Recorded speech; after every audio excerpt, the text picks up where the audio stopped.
something different here for the roundtable.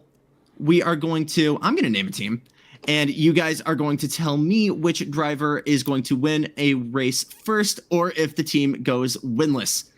We're going to start with AJ Foyt, starting with you, Ben. That's what we got here. Santino Ferrucci and Stingray Robb, I guess.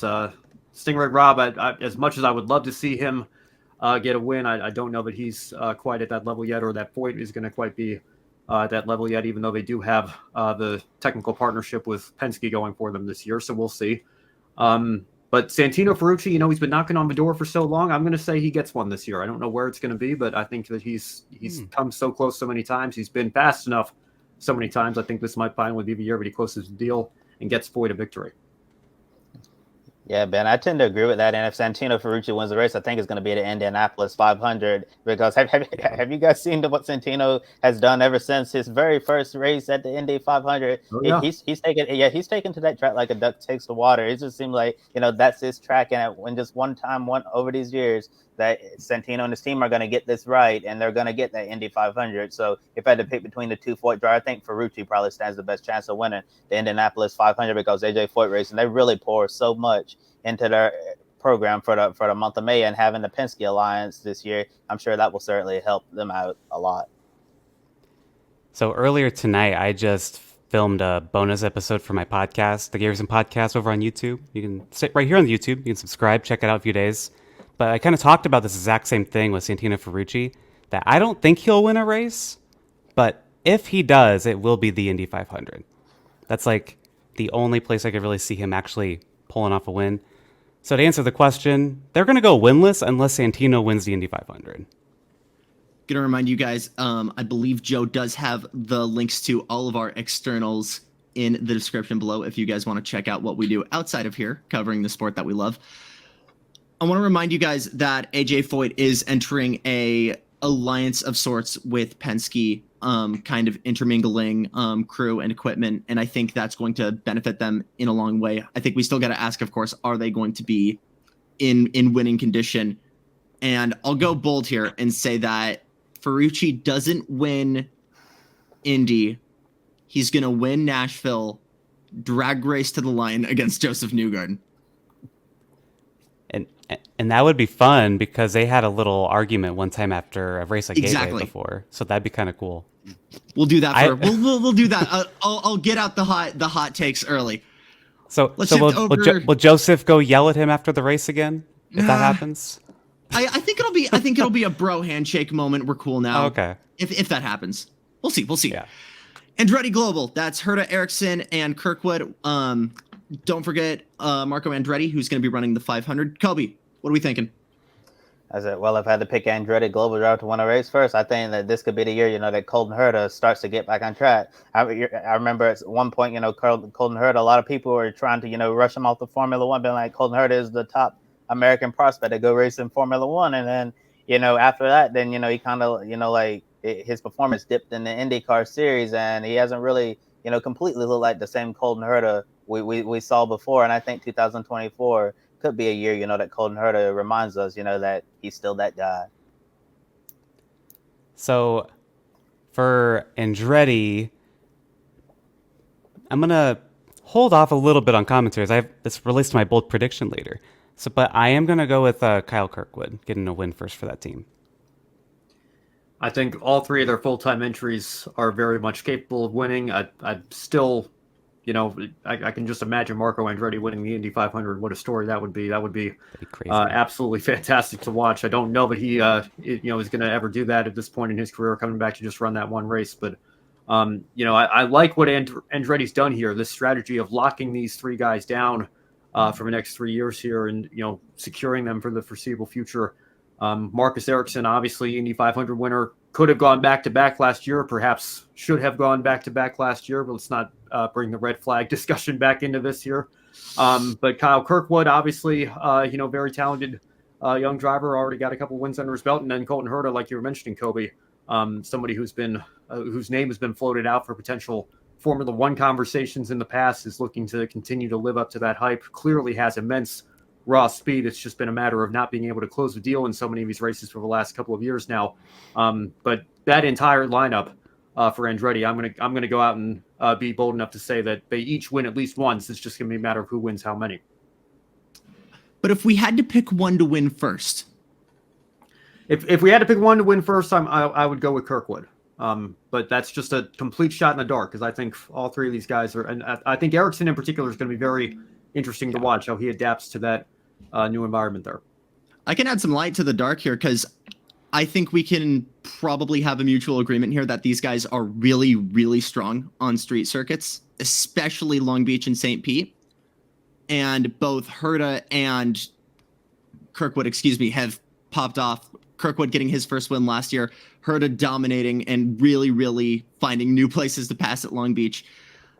I genuinely think both of those guys could win in the first 3 races. I'm going to say let the best storyline win, and Jupiter, Florida native Kyle Kirkwood wins in St. Pete.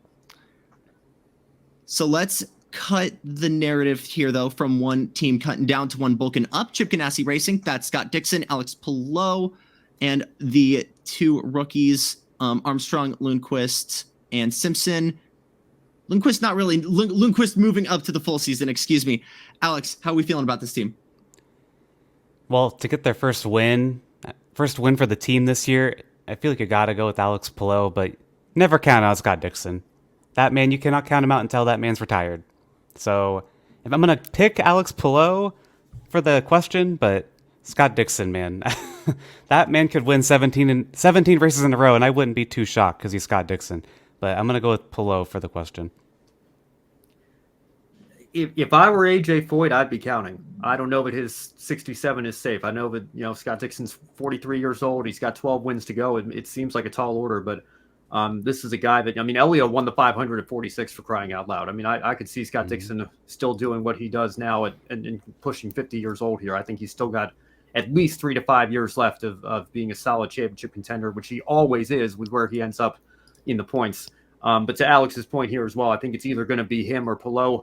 But again, you got some very strong young talent at Ganassi. It's going to be interesting to see if the expanded lineup is going to dwindle their resources for each car individually a little bit. Maybe that is going to be a little bit of weakness for them throughout this year. But with Alex Palou's dominance last year, I think he can maybe even afford to come down a couple notches and still be a threat to win a couple of races and maybe even defend his championship. So those would be the 2 to watch, obviously, the 2 most obvious names. But it's still a very strong lineup of a couple of rookies, and then we'll see what Marcus Armstrong can do as well. Yeah, I think it's gonna be Alex Palou winning first. I think that's the obvious choice. But like you were saying about Scott Dixon, man, the Iceman ages like fine wine. I could definitely see him, racing an IndyCar until he's age 50, or maybe he does the Mark Martin thing, continues on for several more years after that. It's amazing how Dixon hasn't fallen off, still competing at the top of his game. So I think it's a toss-up between Dixon and Palou who could win first. But I also think, that I think Palou is probably going to be my lock. And then you look at Marcus Armstrong. It's been interesting to see how he gets along on the oval, since that's something that's going to be completely new to him.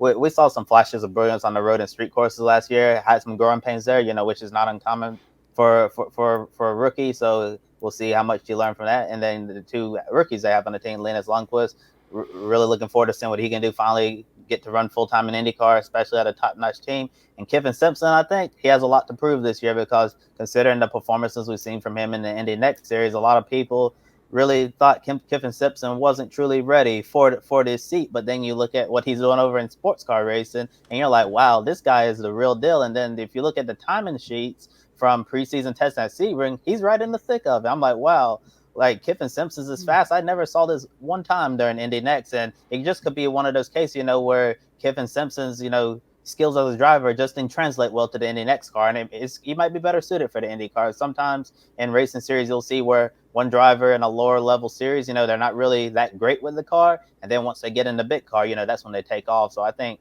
Kiffin Simpson could be someone to watch this year, could prove, some of his doubters wrong. Love that take, Kobe. I really like Marcus Armstrong this year. I think he's really, really locked in on the road courses, especially the street circuits.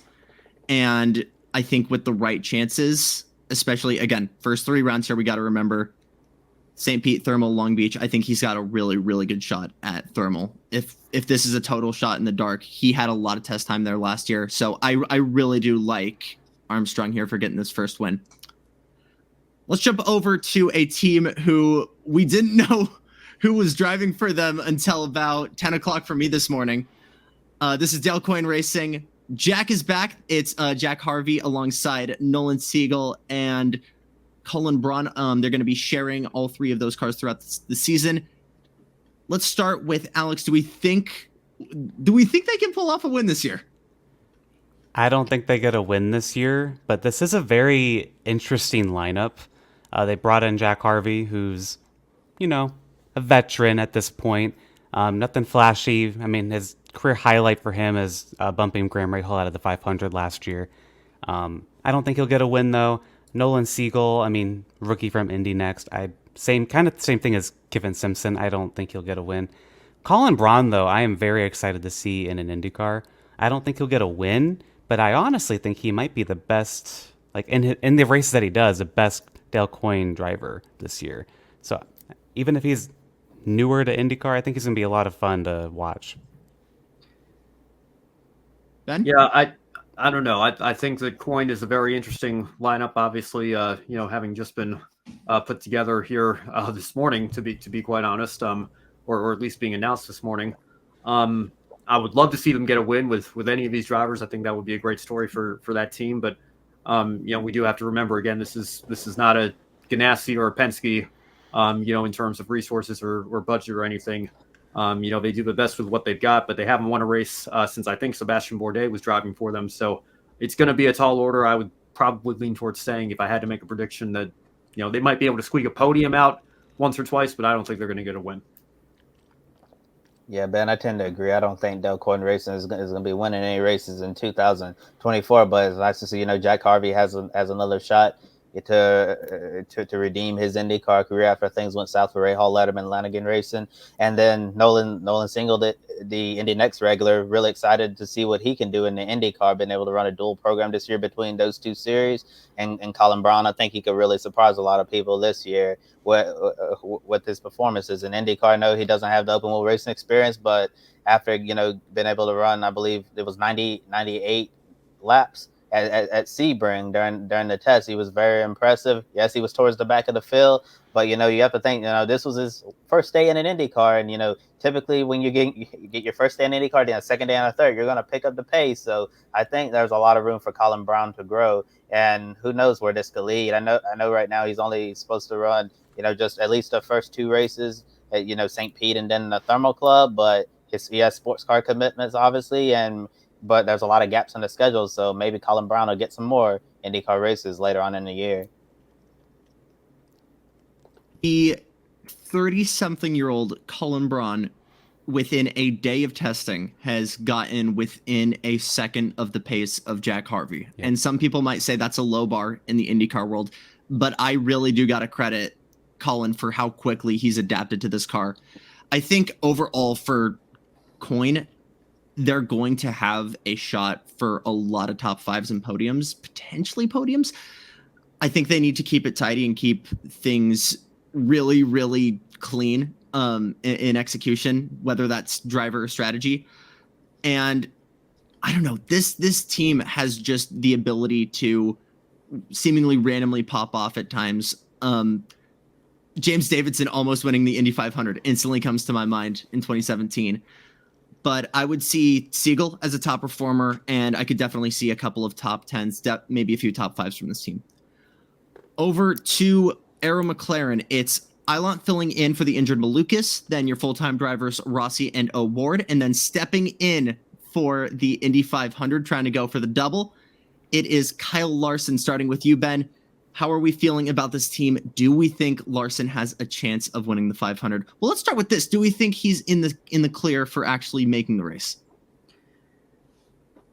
I would hope so. But McLaren's been here before. To go back 5 years to Fernando Alonso. There are no guarantees. Just like we were talking about on the Encore show with Brandon Crossland and Josh Birch last night. It doesn't matter if you're Scott Dixon. You got to come back every year and prove that you belong. And we've seen James Hinchcliffe bump before. We've seen, the Andretti team in 2011 fail to get two of their cars in. Ryan Hunter-Reay ended up having to buy a spot. We've seen Fernando Alonso with McLaren, for example, fail to make this race. And then, of course, we saw a full-timer in Graham Rahal get bumped just last year and only come back into the race after the unfortunate injury to Steph Wilson. So, I think Kyle Larson's going to be safe. I certainly know that talent-wise, he's among the fastest 33. But, you just never know what's going to happen in Indianapolis. So we're going to have to wait and see before we start talking about can he win the race. First, he has to get in the race, and I think he will. But I can't sit here and guarantee it here on the 5th of March, 2024. We got to wait until we actually get out on track. But will McLaren win a race this year? I think they've got a lineup that can do that. Pato O'Ward, obviously, again, somebody that's, you want to talk about a name that's maybe been floated out for some Formula One conversations, especially given that he drives for the McLaren team. It obviously has an F1 outfit as well. And then Alexander Rossi, again, I know he's desperate to regain that championship form that he had for a couple of years when he was just coming into this series with Andretti. We haven't seen that Alexander Rossi for the last several seasons now. Let's see if he can get back on track. I think he probably wins a race this year, and that would have McLaren covered right there. Just want to remind you really quick, Ben, that was a very different McLaren than we saw That today. is true. That because is true. Again, that was ran with an external crew from Carlin. That being said, at the same time, the team that would become actual McLaren was still struggling to get Hinchcliffe in for the second time. So what does that say? It still says that really Indy doesn't owe anybody anything. And again, like, this is Indy. Anything can truly happen. Kobe, what do we got here? And I think James Hinchcliffe said it perfectly himself. I remember that quote to this day: "Indy is a cruel mistress." Yeah, but getting on with my answer, if I had to pick one driver to win from the Aaron McLaren group, I think obviously Pato O'Ward. I think Pato, feels like that, this is his year, that he feels like he needs to go out there, he needs to win races and get the championship. I think he could be one of those championship contenders once again, up there with Joseph Newgarden and Alex Palou. I think right now Pato O'Ward is definitely the top driver at Aaron McLaren. So I feel like they're going to be pouring the most resources into him, gives them the best chance to go out there and win. I think this weekend at St. Pete going to be an interesting opportunity for Callum Ilott. I have a feeling if Juncos Hollinger Racing had let Ilott go out of his contract a lot sooner, we might be talking about Callum Ilott full-time in this number 6 and not David Maluk, because, the timing is really unfortunate for Callum. So he's going to be looking, try to fill in whenever he can throughout the 2024 season. I think that this could be a great opportunity for him to go out there this weekend and show what he can do in an Aaron McLaren car. And maybe next year, if there's an opening, he could return to the IndyCar grid full-time. And I remember when Aaron McLaren formed this alliance with Juncos Hollinger Racing, McLaren seemed very interested in Callum Ilott, and if he was still in the Junco, right, that would be, a way for them, to keep tabs on him and see how he's doing. Now he's going to get an opportunity to drive this Aaron McLaren car, and we'll see where it goes from here. David Maluk is interesting to see what he's going to do once he gets in this car later on in the season. And if he wins the race, I think it's going to be a gateway because he's been crazy good at that track. I think that will probably be my best bet for him getting a win. I think once he gets going after recovering from an injury, I think Malukas is going to be fine in that car. Alexander Rossi, I think he certainly has a lot to prove this season. I think he needs to have really great results, because looking at the current drivers on the team, I feel like he's the one, that would probably be the most expendable, the one that they would drop first if Rossi has a down year. It's been really interesting to see how Alexander Rossi, at one point, he was one of the top guys competing for the championship, and now it seems like he's not one of the top contenders for the championship anymore. But on a good day, Rossi can still deliver a really great result. And in regards to Kyle Larson, I think Aaron McLaren has a really good testing program for him. I really like what I'm seeing so far, and given Larson's raw talent and his ability behind the wheel of a race car, it would not surprise me if we see him perform, similar to what we saw from Kurt Busch quite a handful of years ago. It would not surprise me to see Kyle Larson get a top 10 finish in this race, or even a top 5. Can Kyle Larson win the Indianapolis 500? Who knows? But that would be a really stunning story. That would probably be one of the stories of the year if Kyle Larson could go out and win the Indianapolis 500. Now, I want to jump off the Callum Ilott topic there, because don't count out Callum Ilott on possibly stealing the win this weekend. Like, I wouldn't say it's 100% or like 70. It's probably more like 5-10% chance it could happen. It's not 0 though. Like, Callum Ilott could genuinely shock the world and win this weekend. I think he is so talented. Last year on my podcast, my bold prediction was Callum Ilott would win a race. Of course, that did not happen. but I really do think really highly of him. And if he does win, that is not a good look for David Malukas, because it's kind of like with David Malukas, you're kind of just not showing up to your first day at your new job. It's kind of what David Malukas is doing. I know he got injured. On your first day, though, it's not a great look, right? That's true. Like, he showed up to orientation, he did all the test sessions, but then he's not showing up to his first day. And that's not great. So if Callum Ilott has a strong showing here, that's not good news for David Malukas, in my opinion. Wait and see what happens there. But obvious answer to the question, who's going to get the win first for the year? I'd say Pato Award is easy answer. Not much else to add on that, but I would say Rossi needs to perform. I think this is on. I don't know when Rossi's contract goes till, but he really, really needs to pick it up to get on pace with awards. I think McLaren hired him thinking that he would do that, and he hasn't really done that yet. And man, Kyle Larson, that Indy 500, first of all, I think he will make the show, but I think Larson could actually contend to win the Indy 500. I have continuously said that. I think if anyone can do it who is not a full-time IndyCar driver, it's Kyle Larson. That's going to be so much fun to watch, whether he does well or not. That is so exciting. It's huge, not just for IndyCar, but motorsports as a whole, that Kyle Larson's doing the Indy 500 this year. I think if you ask any racing fan who you'd want to see in IndyCar or doing the 500, obviously the Taylor brothers come to mind for me, but well, David is a better oval driver than road or street course driver. I kind of agree with that, but you still have to realize Ilott was running in the top 10 at Texas pretty comfortably. But I mean, Kyle Larson, though, a guy that's kind of on any racing fan's list of guys we want to see at the Indy 500, and I think one of the most anticipated entries this year. I'm super excited to see that happen, and I really, really hope, if anything, we can see someone finish this 1,100-mile journey, because I don't think anyone has since Stewart did it. Going back to the rest of the crew, though, I really do think Callum Ilott can pop off this. Sorry. I really do think, though, Callum Ilott can pop off and show something special there, because even though he's in the World Endurance Championship full-time, it feels like something's missing there. But yeah, I totally agree, Jackson, and I want to just say about this comment, I think the only shot David Malukas has at winning a race this year is at Gateway. That is the only track he has really shown much of anything at in the 18 car. I know he's going to be at a stronger team with McLaren now, but like, where has he shown much of anything besides Gateway? I don't really, I can't think of anything. He was fourth at Texas, but you know.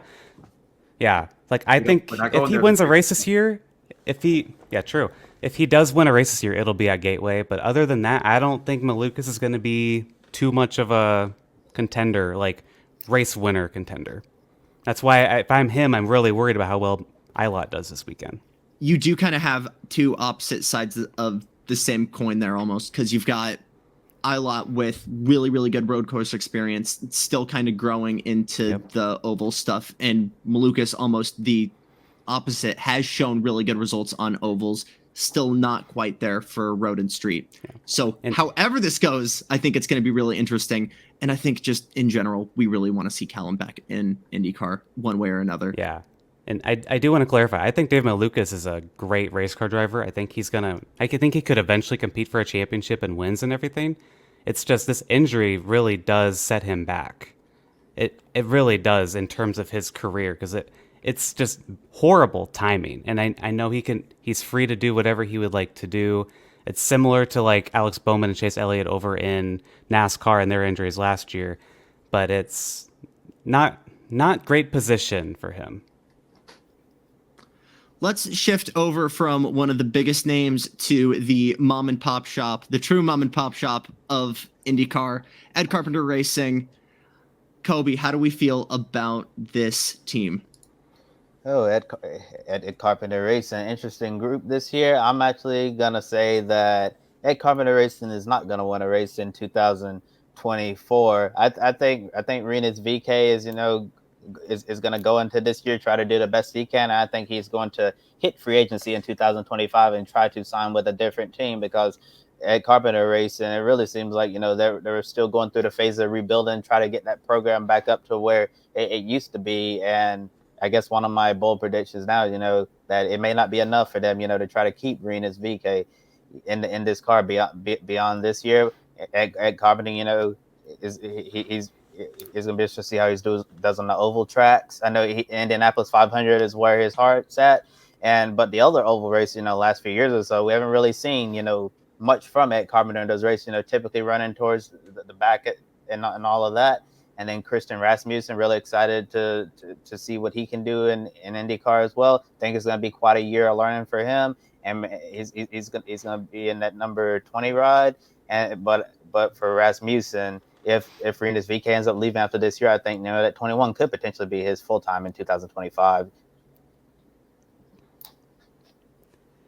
Yeah, with that Carpenter Racing, I don't see them getting a win. If they do, it'll be with Rinus VeeKay. But as you said, Kobe, the performance just hasn't been there for VeeKay or at Carpenter Racing as a whole, which is pretty disappointing, honestly, because this used to be a team that was really on the up and up, really performing. And you can go back to when Joseph Newgarden drove there as well. I mean, this team was a championship contender almost. Like, Joseph had the 21 like up in the top 5, top 3 in points.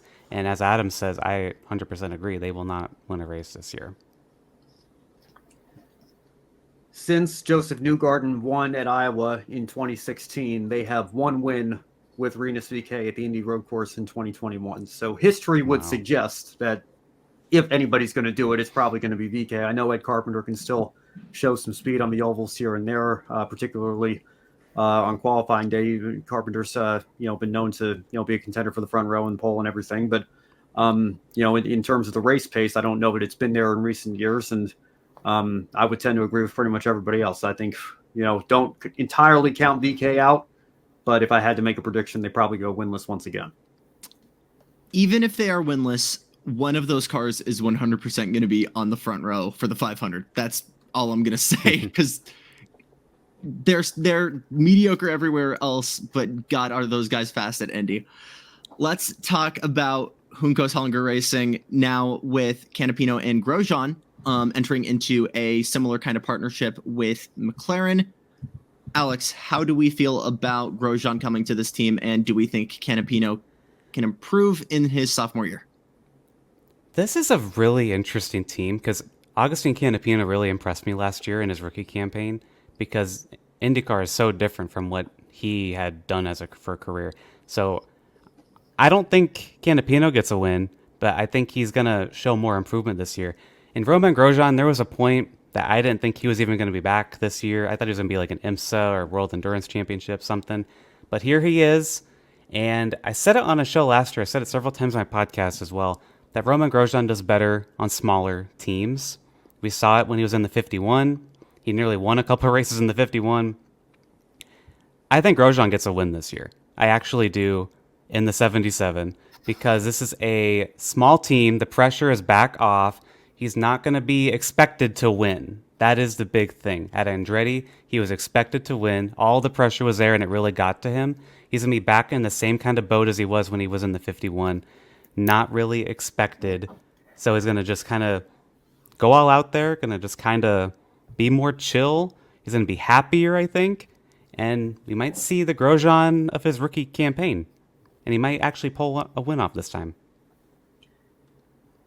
Again, I feel like every year we get one sort of surprise. I don't know if you can completely call Christian Lundgaard a shock winner last year, but, not somebody like an Alex Palou or a Scott Dixon or even a Scott McLaughlin or Joseph Newgarden and Penske, but you would expect to be a weekly contender for the podium. But he got a win last year, Toronto, and good on him. I think I'm right with you, Alex. I think that we could be saying the same thing about Grosjean. I think that sometimes, just the team and driver pairing, for whatever reason, don't seem to work. And a change of pace, a change of environment is exactly what both parties need. I think you could see that at Andretti this year. And I think you could see that for Grosjean this year. But I think being at a team where that pressure isn't going to be on him as much might allow him to flourish and maybe even be standing on the top step of the podium at one of these races in 24. I'm actually going to say different compared to you guys. I'm going to say Juncos Hollinger Racing doesn't win a race in 2024, but I will agree with the fact I think Romain Grosjean will do much better in this smaller team environment where the pressure is off. Because, when he was driving for Coyne Racing, people don't expect Coyne Racing to go out there and be competitive every week and go out there and win races. So when Grosjean had those great runs in the Coyne Racing Honda, people were like, wow, that was very impressive. Versus being in an Andretti car, you're basically expected, be in the top 5, top 10 every single week, being competitive. So, and I felt like that really, got Romain Grosjean and really, led to a lot of tensions we saw with the Andretti team last year. But I'm also a little concerned, about potential tension at Juncos Hollinger Racing as well. For Romain, I know Romain Grosjean, he's gotten into quite a few drivers during his short-lived IndyCar career so far. For his sake, I hope he doesn't get into Agustin Canapino, because I think that could not end well. We saw what happened with Callum Ilott, and if Grosjean and Canapino hit, I think that could potentially, lead to some problems with the team owner Ricardo Juncos, who's obviously standing by his countryman Agustin Canapino. So I think that could be one of the downsides, of Grosjean working out at Juncos Hollinger Racing. Rule number 1 is in races, don't hit your teammate, but especially in Romain Grosjean's case, do not hit Agustin Canapino, because we know Grosjean, he goes elbows out and he's not afraid to bang wheels. And I'll tell you what, Kobe, I feel like if anyone in this grid can take the backlash and take it in strides, it is Grosjean, because he's been a part of this. This is going to sound not great on Grosjean's end, but he's been on the receiving ends of these negative comments so many times. St. Pete with McLaughlin instantly comes to mind. But I think I just think this would be such an incredible storyline, and I could really, really see it happening. The first win for Juncos comes with the first win for Grosjean. I think another really, really cool storyline we could potentially see: the 5th win for Helio Castroneves at the Indy 500. Meyer Shank Racing, Helio doing the 500 as the new boss alongside the Vists, Felix Rosenqvist and Tom Blomqvist. Ben, what do we see out of this team this year? I don't like that. I agree. I agree. Can we just have long sigh as every reaction? You could just leave it at that, Ben. We can move on to guys? We can move on to Kobe. I think hold on, guys, hold on. Everybody's talking about Kyle Larson. Everybody thinks that would be the biggest story in motorsports all year, is that Kyle Larson can come out and he can actually contend for the win, doing the double with the 500 and the 600. I'm going to put my chips on the table right now. I'm going to go all in. I'm going to regret it probably when we come time for the end of May. If Elio's going to get his 5th, it's going to happen this year. Oh, what a twist. Shank Racing, they get a win. It's with Elio. He gets his 5th. And everybody goes crazy, and then he goes back on the map. That's my prediction. I love it. So you started with a sigh. I was like, oh yeah, you thought they're going to be like bottom 3. Yeah. Wow. Okay. Kobe?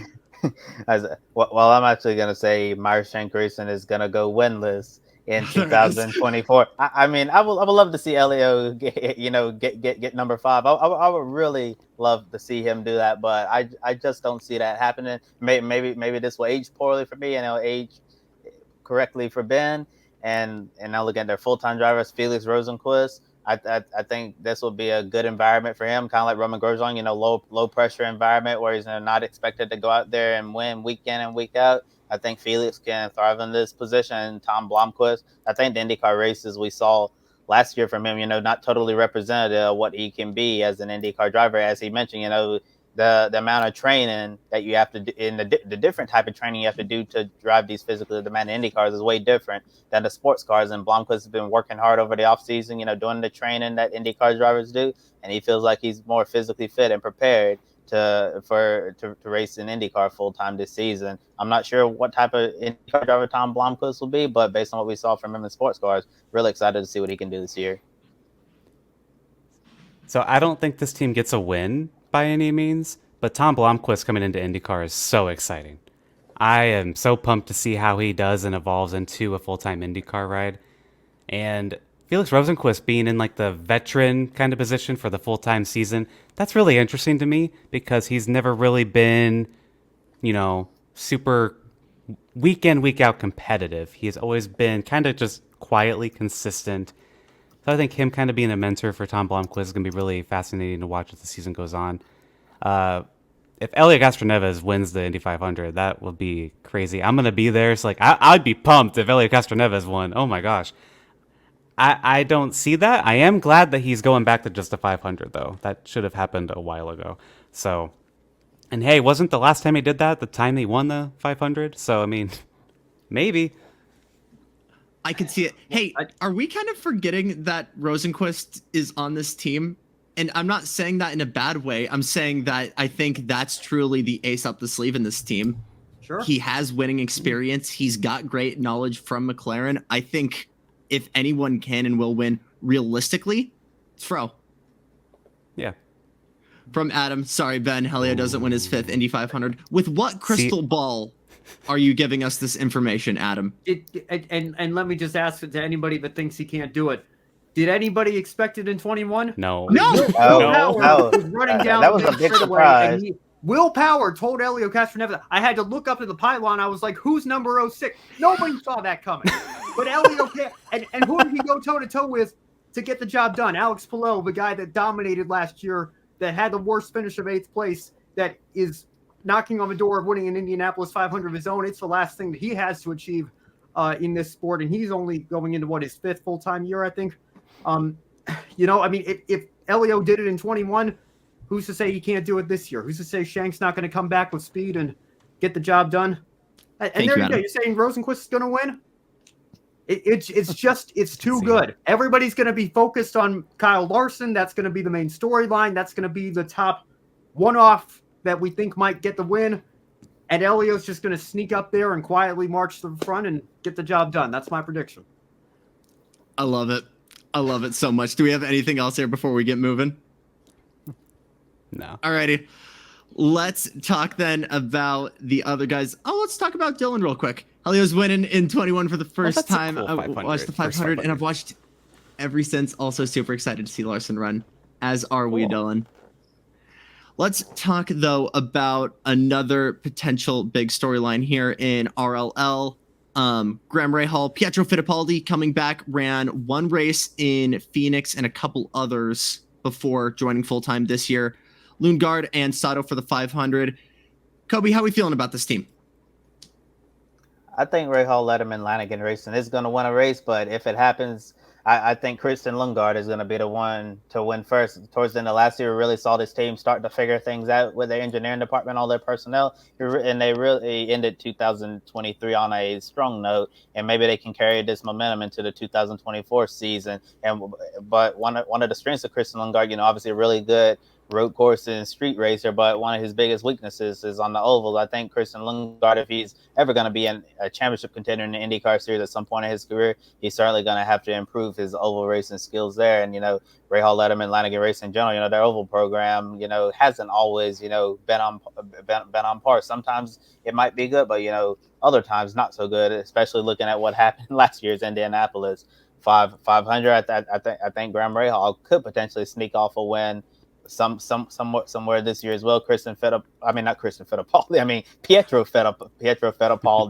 I don't think he's going to win, but I think he's going to show that he belongs in the NTT INDYCAR Series. And Takuma Sato, great to see him coming home to RLL to try to get him another Indianapolis 500 victory.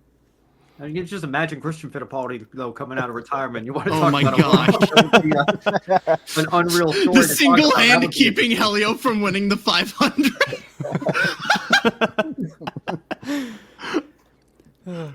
So my question is regarding RLL. Which RLL is going to show up? The one that was atrocious, going as slow as a turtle at the start of the season, gets bumped out of the Indy 500 by their other car. All four of their cars were awful at Indy. Or are we going to get the second half of the season RLL, where Christian Lundgaard won a race, Graham Rahal nearly won a race at Indianapolis Road Course? Which version are we going to get? If it's the first half of the season of last year's season, hell no, they're not going to win. But if you get the second half of the season, yeah, Christian Lundgaard might win 2 races, I would say, and Graham Rahal could possibly sneak one out. I mean, Takuma Sato at the Indy 500, never count him out at Indy, I don't think. And I don't know much about Fittipaldi. I don't think that'll happen. But man, RLL, it's just going to be like they need to figure out the problems they had last year. And it seemed like they did, but they got to keep that momentum going into this year. Yeah, well, I like Fittipaldi, and you got to remember, it wasn't that long ago that there was an open Haas seat, and everybody thought that he was right in line for it in Formula One. Of course, they ended up bringing back Kevin Magnussen instead, and I think it worked out relatively well for them that year, having that veteran leadership. But he's again another name that has been floated out there for that series from time to time.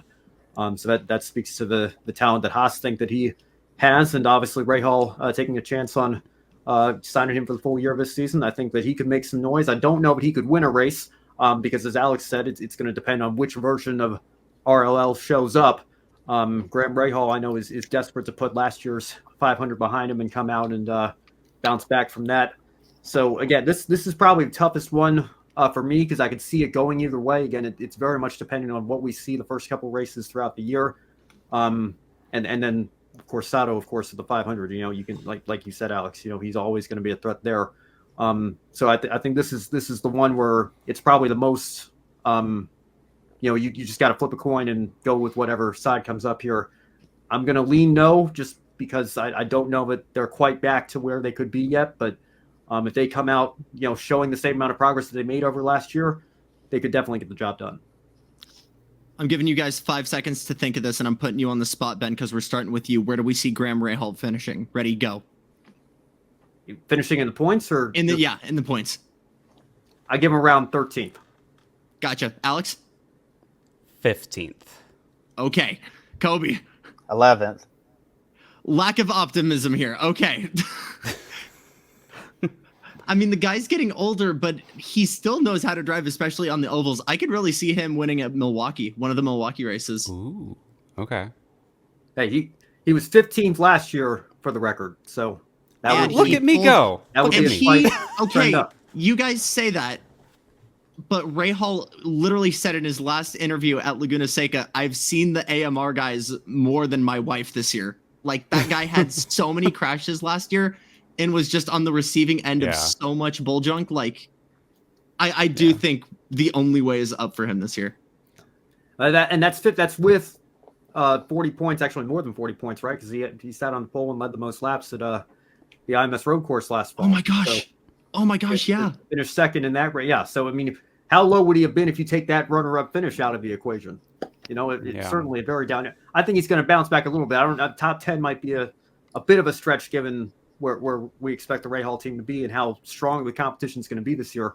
But, I could see him eking out a podium, maybe even a win here or there, and bouncing back a little bit from. I mean, it'd be hard to be worse than last year. The bar is very low, so he's got that going for him. Anything, even the slightest amount of improvement, I think he's going to feel good after the year that he had. Like it. Let's end with the evil empire of IndyCar, Team Penske. And let's start with someone who's not biased towards them in any way, shape, or form. Alex, how do you think this team is going to perform this year? Well, let the background speak for itself. But you could go any way with these guys on getting the first win for the team. But I mean, for first win for the team this year, I think it's going to be Scott McLaughlin. I think Scott's going to just really be super strong all year. I think Scott McLaughlin just gets better every year. If he can figure out the consistency, I think he's going to be right up there with Alex Palou. I genuinely think Scott McLaughlin is a favorite for this championship this year. Joseph, I mentioned earlier, he just needs to figure out the road and street courses again, because you can be good on the ovals, but over half the schedule is on a road and street course track. He's got to figure those out. And Will Power, I don't really know, because he did win the championship just 2 years ago, right? But I would agree with that, Jono82. I really think he's a threat for that. But Will Power, I just don't know. Like, his championship feels kind of forgettable, right? Because it was just kind of like a very quiet year for Will Power. Because no one was expecting it. Right. It proves where consistency can get you. Yeah, exactly. It's just like, is Will Power going to have a flashy season? No, but that doesn't mean he's not going to win the championship, because we just saw him do that just 2 years ago. So it's very interesting. Team Penske is very interesting, and they just really need to do better on the road and street courses. But best of these guys, I think overall it's going to be McLaughlin, but in points it might be Newgarden. I don't know, but I would say McLaughlin is a favorite for the championship, but I think he's a dark horse for the championship. I think he's somebody that you could see being a breakout star, taking that next. I mean, I think he already is a star with how quickly he's adapted to this series. Yep. But you could see him, like Adam says in the chat, being the first race winner. I mean, let's answer the question first and foremost. I think we can all agree Penske's going to win at some point this year with, one of these three drivers at the very least, if not all three of them. Power's been a lock to win up until last year. For the last decade and a half, Newgarden obviously owned the ovals last year. McLaughlin, like I just mentioned, has adapted very well to this series. And, if anybody could take the fight to Palou and Newgarden being the top two championship contenders, if you had to say who's maybe the third after that, Scott McLaughlin, I think, is a great candidate for that position, because I think that he has picked up this series very, very well. He's shown a lot of speed at times. If he can keep that consistency going over the course of a full year, he's going to be dangerous, and he could be that breakout championship contender that Alex was just talking about. Love it. Kobe? Yeah, looking at Team Penske, I think all three of their drivers are going to win in 2024. And for championship-wise, I think Newgarden is obviously going to be up there, already set that. And McLaughlin, I agree. I think he could be a dark horse in this championship. And Will Power, I think he's finally going to get back to victory lane as well. I think we're going to see Team Penske in victory lane quite a bit throughout the season, like we've seen in years past. I don't really have much more to add to that. If somehow, some way, McLaughlin wins at St. Pete, I don't say that like it's impossible. I think the real question, and this one's kind of directed at Alex, do we think there's going to be some reference of, yeah, I'm happy I'm here, I'm happy I won, I'm just happy I didn't fracture my wrist riding my bike? Yep. Do we think there's going to be think there's going to be more smoke towards Malukas this year? Because that was a little bit of a beef that was declared publicly by Malukas last year, mind you. Yeah, I don't know if they'll do it publicly or anything, but like internally, I'm sure there's gonna be plenty of that. I think it just depends on how much they want to really poke fun at Malukas in public. Because last time they did that, there was a bit of a blowback on Twitter when people didn't get the sarcasm. So I mean, it'd be funny. I'd laugh personally. Yeah. But I don't know if the overall majority would fully understand their sense of humor. So. But I do have one more thing to say here. There is one team that we didn't talk about when we were going through our rundown, and that's Dreyer and Reinbold. They come back every year for the Indianapolis 500. They got Ryan Hunter-Reay and Connor Daly coming back, and Connor Daly is obviously a fan favorite at the Indianapolis 500. I don't know if either of them are going to win the race. I mean, obviously, I'm picking Elio to win the race. I got to stand my ground here and ride that till the wheels fall off. At this point, with the prediction I gave earlier in the show, but I would not count them out from making some noise at the month of May this year and having a strong run. I think that's a team that, again, sometimes you could say maybe it's a disadvantage not running the full year because you don't get the data and track time coming into the big race. But then again, the counter to that is you put all your energy into this one race with two different cars and two different setups that you can try and practice and see what works best for you and then go all in. I think, they could definitely make some noise. They've got two very capable drivers behind the wheel. That's the team to look out for, as they have been in their history at different points in the month of May.